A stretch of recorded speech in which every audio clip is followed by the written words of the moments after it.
ever let them bring you down, cause then you be on their level. Listen, I'm never giving up. Stand your ground, don't be too comfortable or too settled. Listen, I'm never giving up. When you hit rock bottom, it's only one way to go. Listen, I'm never giving up. Everybody got problems, how you handle them, no.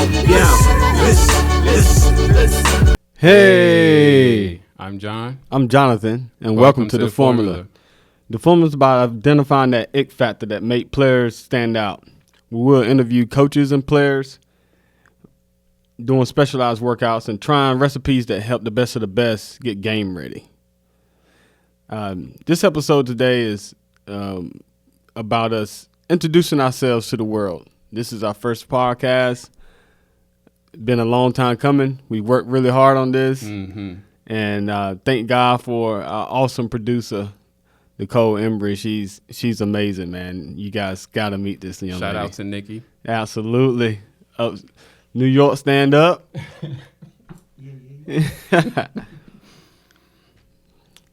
So I'm going to start by introducing myself. My name is John.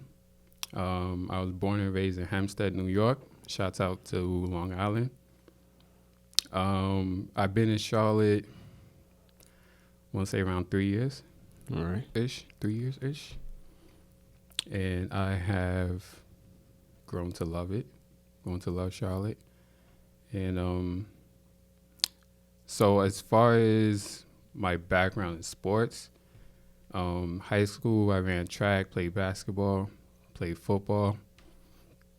I almost didn't play football because when I told my mom, hey, I'm going to try out for the football team, she's like, nah, you can't play. I'm like, why I can't play? You know I love the sport. Why I can't play? She's like, they're going to break all your bones. And I'm like, but granted, I was like 170 pounds, soaking wet, with an astronaut suit on. So, I mean, she had reason to be, a bit fearful, but I still played. And I played wide receiver, defensive back, quarterback, and safety, a little bit of both. And you was a tall D-back, man. Yeah, man. Good guy. Man. Yeah, because I was 6'3" then, and I don't think I shrunk yet, but I was the same height. Wow. Back then than I am now. I'm just a little heavier now. Right. So you was at that point you was today's corners that all the NFL players all the NFL teams are looking for. Yeah, they're all looking for a 6'2", yeah, 6'3" corner. Yeah. You know how that goes. So. Right. And I played basketball. I was like small forward. And for track, I was mid-distance. So I was running 400 meters. I wasn't really a 400-meter runner, but I could run the 400 meters. Yeah. 400, 600, 800. At 6'3", yeah, that's that's ideal. And it was funny how I got into it because we were it was gym class. And I don't know if they did this at your school, but they made us run a mile in gym. So I ran the mile, and I ran like under 5 minutes. So TJ, one of my teammates, he was like, yo, you should try it for the track team. And I'm like, I guess. So that's how I ended up being on the track team. Wow. Because I ran them out in gym, and then somebody noticed, and they were like, you should do it. So that's pretty much it as far as sports that I played in high school. Okay. Good deal. Well, what sport would you say that like really made you like love the sport? That was your number one sport. My number one sport was football. That was my first love. I was trying to get a scholarship for track and field, though. And I was playing basketball, too, which I love. But there was a conflict because I was playing basketball and running track at the same time. So, neither one of my coaches really was feeling me on that. Right. So, but I never got the scholarship for track. But when I went to college. Oh, okay. So there's two things that my mom told me that will stay with me forever. The one thing was they're gonna break your bones. So the other thing, right? I was getting ready to go to college, and like I go to my mom and I'm like, all right, I'm about to leave for college. She's like, don't bring home no baby. And that was her only advice. That was the only thing she wasn't like, oh no, don't leave, I'm gonna miss you, I love you. She was like, get out this house. Yeah, don't bring no babies back to my house. Not ready to be a grandma. Right. First thing I did was bring home a baby. Nah, I brought home a baby, later. But yeah, that was two things that my mom told me that will stay with me forever. But when I went to college, I walked on to the track team. I didn't get the scholarship. Cool. And I was running the same thing, 400, well, 800 and 1,000 really. Okay. Good deal, man. Well, as I introduced myself, my name is Jonathan Leach. From a small town, pickle town called Mount Olive, North Carolina. It's eastern North Carolina town. It's actually the poorest town in North Carolina, which is kind of crazy. I seen that stat about 3 years ago. Really? Weird, yeah. But I see why. So, being from a small town like that, everybody works at the factories. Either they work at the factories, like the Mount Olive Pickle Company is where, like, my grandmother made her living. Like, she retired from the Mount Olive Pickle Company. My grandfather, he actually worked at the Georgia Pacific. It's a ply mill plant. Mm-hmm. So they make paper and they process wood to do all types of things, making paper and everything. So it was a factory town. We also had another pickle plant called Kate's or something like that, Case Farms or something like that. Then we have like turkeys and turkey plant. We had chicken plants there. So it's a small town. It sounds small. Small town. Everybody, everybody's blue collar. Yeah, everybody know each other. Yeah, everybody know each other. Mm-hmm. Yeah, everybody know each other. So, with growing up in Mount Olive, what it did show me a sense of working hard. My first job was like in the tobacco field. So I worked in the tobacco field. I've picked cucumbers. I've picked corn. I've done all that hard labor stuff, man. I've done it. So when I did find sports, that gave me an avenue to get away from that. Mm-hmm. Like, sports was that love that was like, okay, I love doing this, and it's going to get me out of my situation. Coming from a single parent home, my mom did an amazing job raising us. And then my grandparents picked that up.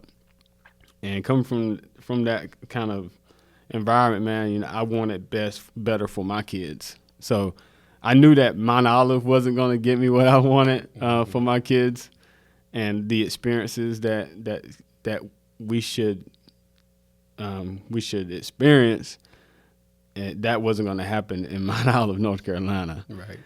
So I discovered football. Football was my baby. I always loved it. We played it in the backyard, and then my awesome coach, his name is Coach Alex Farrell. Shout outs to the Mount Olive Hurricanes.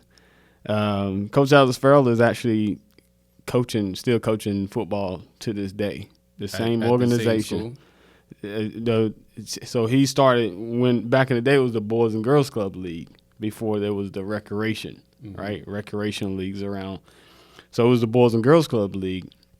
So all the Boys and Girls Club in the area had a football team. Then there was some towns in the area that had football teams as well, but ours was based around the Boys and Girls Club. So he's actually been with this organization since 1993. So you're talking about a server of the community. He's seen so many young men come through his program.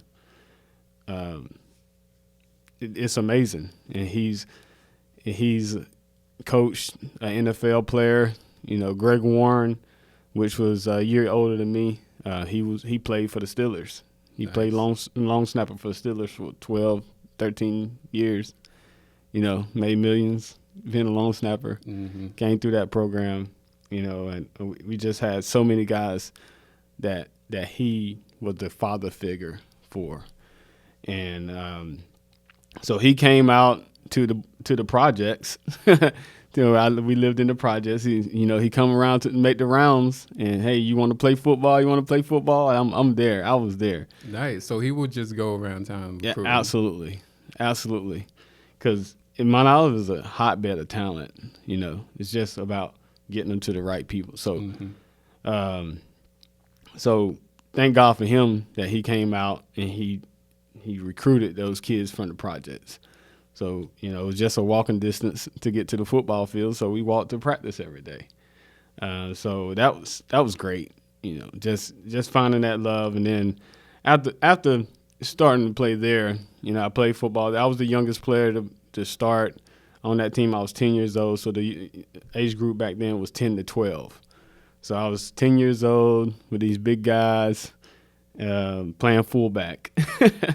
So, and that was my first year playing. So I played with him for 3 years, and then went on to play in high school, and I wanted to get that scholarship for football. Everybody wanted that. You were still playing fullback? Yeah, I was in high school. I played fullback, tailback, little linebacker, and DB. Like I actually was the starting DB from my freshman to my junior year. I was starting DB. I got pulled up to varsity my ninth grade year, midway through the season. About 4 games into the season, I got pulled up to varsity. They called you up. Yeah, they called me up, man, and that's a good and bad thing. What I talk to kids about nowadays is, through my experience of doing that, I don't know if that was necessarily the best opportunity for me. Granted, I started at corner, but I loved running back.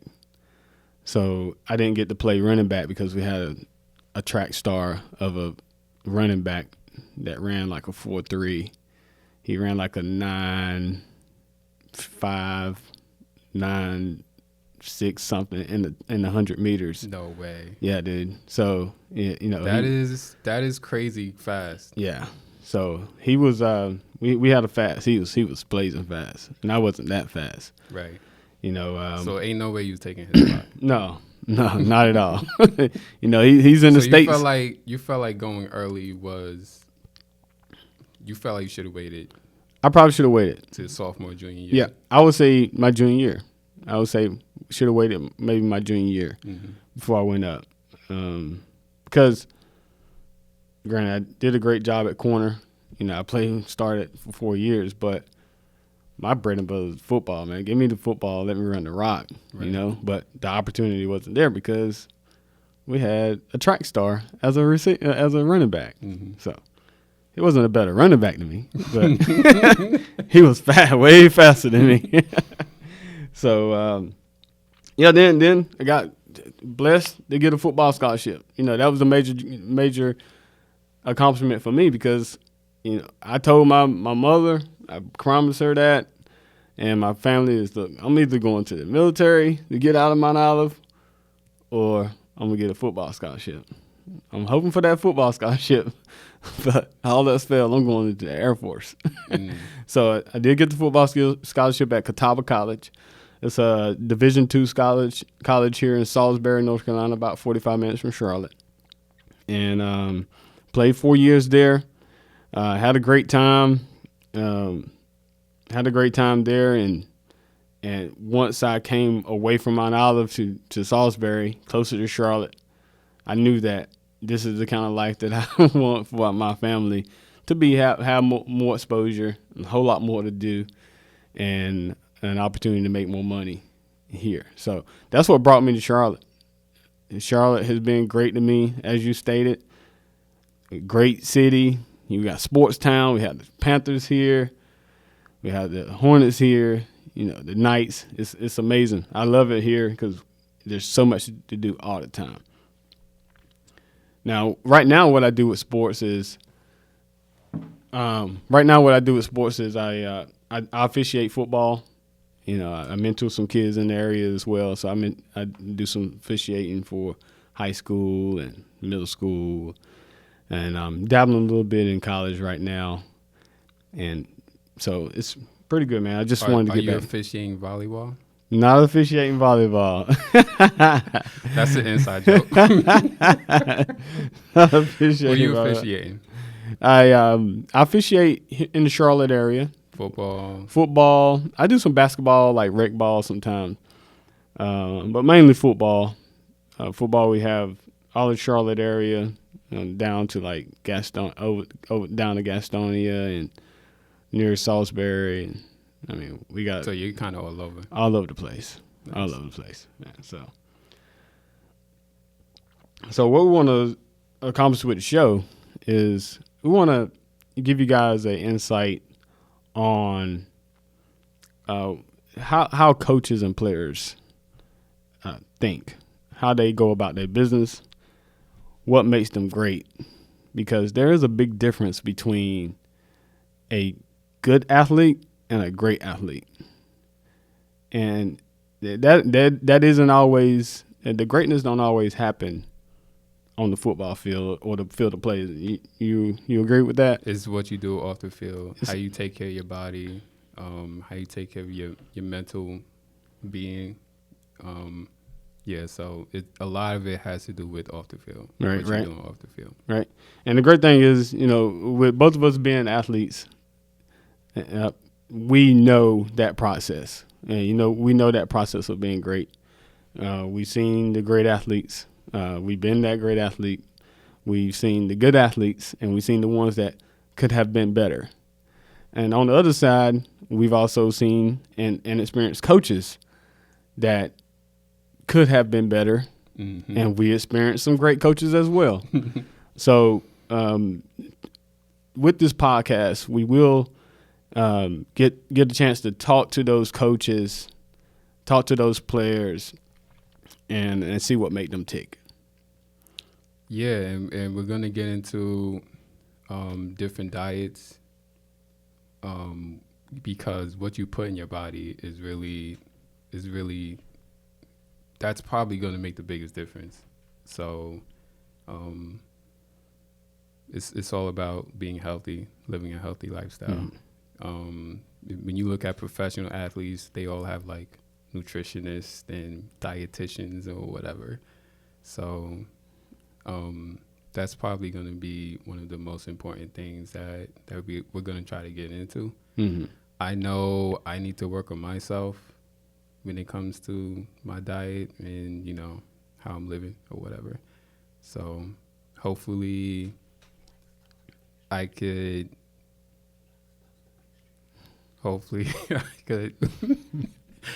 sorry, producer talking ish.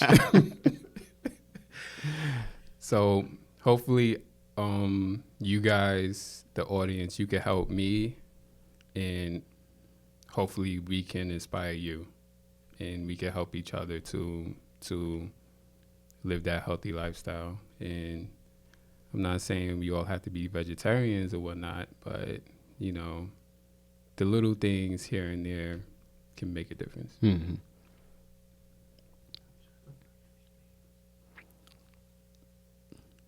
So what's this I hear about you and your nickname being Boot? Right. What's up with that? Right. So, this is a crazy story. So Wait, do I really want to know this story? Yeah, or like, is it PG-13? It's PG-13. Like, okay. Yeah, it's PG-13. Yeah, so a little bit that comes after that, may not be, but so it's Just crazy. Remember, there might be kids listening. Right. So it's crazy because I've been called Boot like all my life, right? Okay. All my life. Okay. Like there's college players that I play with, there's college teammates that I play with that don't even know my real name. They just know you have a Boot. No. My mother-in-law went to get her haircut at my barber, and she went and said, "Hey, I got an appointment. Jonathan sent me." And my barber was like, Who the hell is Jonathan? "Who's Jonathan? Jonathan who? You know Jonathan. Jonathan Leach? Jonathan who?" Right. She like, and he was like, "Oh, you talking about Boot?" Yeah. So that's like, everyone's like, "Dude, I don't know your real name." It's crazy. So I did not know the meaning behind my real name until I was an adult. So as I mentioned, my mother-in-law raised me until I was 10 years old. Then my mom passed away, and so I went to stay with her mother and her father. So shout out to Willie and Judy Leach. They stuck together for all these years. They still married. So I went to live with them. So the origin of my name, I just never knew it. So I was curious. I was finally curious when I was in my 20s. Like, let me find out, how in the world did I get my name Boot? I'm mad you waited till your 20s. Yes, Go like, ahead. hey, man, because nicknames was like in Mount Olive, right? Nicknames your real name. Right. You know, there's cousins. I don't even know their real name. Cousins. You know what I mean? Younger cousins, I don't know their real names. And that's family. It's family. It's crazy. That's Mount Olive, man. So I went on this journey. I got to find this out. Because sometimes I go on my journeys of finding information. It's awesome. But so I called my grandmother. Grandma, why did my mom call me Boot? Why did everybody call me Boot? I don't know. So I'm calling my uncles. They don't know. These are my mom's brothers. They don't know why. I'm calling everybody. And I thought about one person I knew that would know. Like my cousin, Cece, right? Cavista is her real name. We call her Cece. Mm. So my cousin Cece, I knew that they were, my mom and Cece was like tight, like real tight. So I was like, I need to talk to Cece, find out why. So I called Cece. Cece said that my mom used to call me her little Boot. So she always called me her little Boot when I was a baby. Mm. So that name stuck. So everybody hearing her call me little Boot, everybody started calling me Boot. Right. So and it just stuck. Right. And it's been so long ago, nobody remember why. so yeah, that's a nickname. That's a nickname that I had all my life, man. From day one. From day one, man. My family, all my friends, they all. So how about you? Do you have a nickname? I do. 2 of them, huh? I heard it was 2 of them. Okay, I got 2 of them. All right, so the first one is easy, John. Right. Because my first name is John, but right. I got that from my track and field coach. Shout out to Mr. Lyons. The second one is Speechless. Speechless. What's up with this Speechless? What happened was, right, I was playing JV basketball.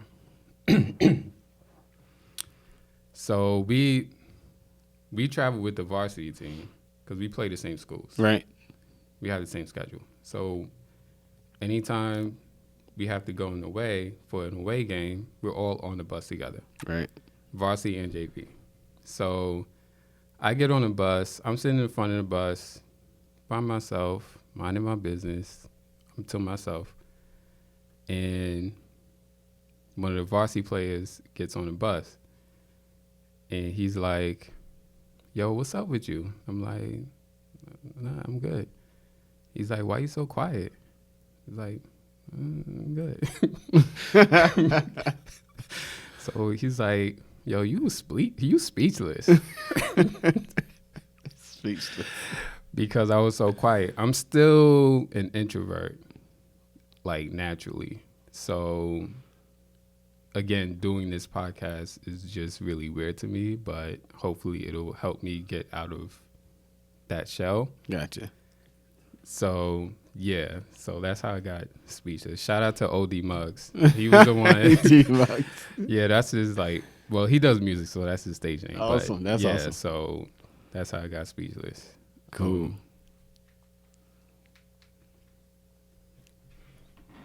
So that was a little bit of us. We just want to introduce the show, introduce ourselves. Please come back and see us for the next episode. We are on YouTube. Hit the like button, subscribe. Yes, sir. Follow us on Instagram and Twitter at The Formula Productions. Give us comments, suggestions, hate mail, love mail, whatever floats your boat. You can find all our social media information in the description box below. Let us know what you would like to see next. And hopefully you will join us on this journey. Mental wellness, health, living a healthy lifestyle, finding out what makes great athletes, like finding out their secrets, so to speak. Yeah. And that's the formula. Don't ever let them bring you down, cause then you'll be on a level. Listen, I'm never giving up. Stand your ground, don't be too comfortable or too settled. Listen, I'm never giving up. When you hit rock bottom, it's only one way to go.